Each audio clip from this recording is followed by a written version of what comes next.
Hebrews chapter 11. Hey, stopping the mouth of lions. Ha. Hebrews chapter 11, ESV. Now faith is the evidence of things hoped for, the conviction of things not seen. For by it the people of old received their commendation. By faith we understand that the universe was created by the word of God, so that what is seen is not made by what is visible. By faith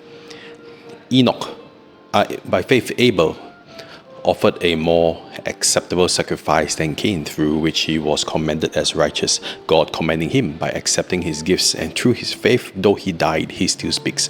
By faith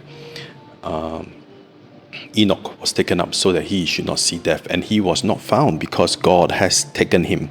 Now before he was taken up, he was commended as having pleased God, and without faith it is impossible to please him. For whoever would draw near to God must believe he exists, and he rewards those who seek him. By faith Noah, being warned by God concerning events yet unseen, constructed an ark for the saving of his household, and by this he condemned the world and became an heir of the righteousness that comes by faith. By faith Abraham obeyed when he was called to go out to a land that he was to receive as an inheritance, and he went out not knowing where he was going. By faith he lived in the land of the promise, as in a foreign land, living in tents with Isaac and Jacob, heirs with him of the same promise. For they are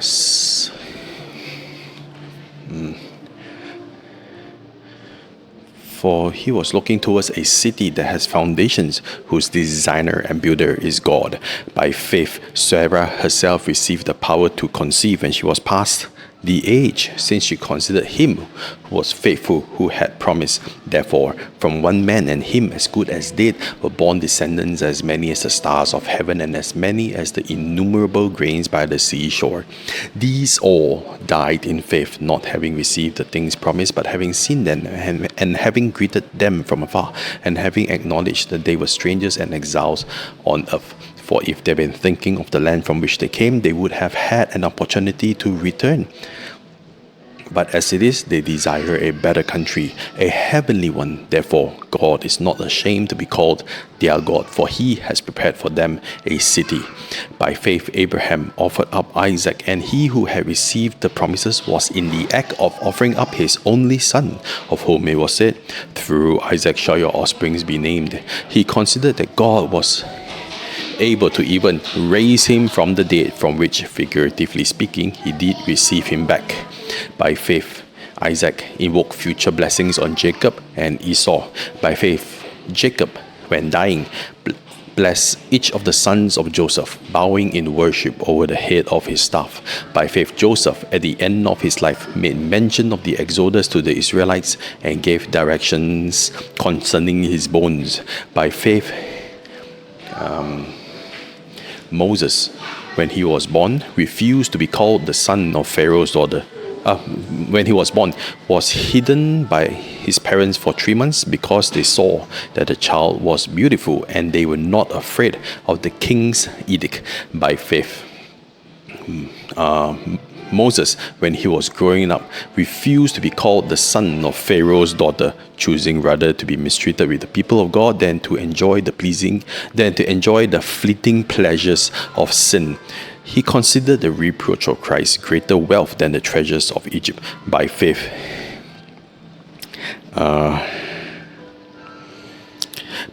he fled Egypt, not being afraid of the anger of the king, because he endured as seeing him who is invisible.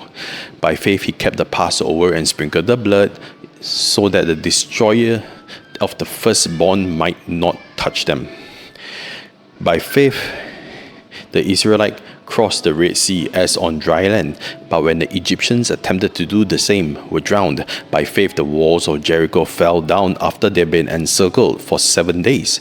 By faith Rahab the prostitute did not perish with those who were disobedient, because she gave a friendly welcome to the spies. And what more shall I say? For time will fail me to tell you about Gideon, Barak, Samson, of Jephthah, of David, and Samuel, and the prophets, who through faith conquered kingdoms, enforced justice, stopped the mouth of lions, quenched the power of fire, escaped the edge of the sword, were made strong out of weakness, became mighty in war, putting foreign armies to flight.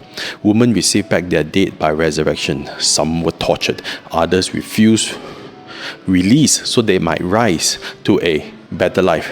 Others received mocking and flogging and even chains and imprisonments. They were stoned, they were sawn in two, they were killed with the sword. They wandered about in skins of sheep and goats, destitute, afflicted, mistreated, wandering about in deserts and mountains and dens and caves of the earth, of whom the world was not worthy. And all this, though commended for their faith, did not receive what was promised. For God has prepared something better, that apart from us, they should not be made perfect. Thank you for listening. And you're actually in the mouth of an alligator. Let me show you. Yeah, look at it.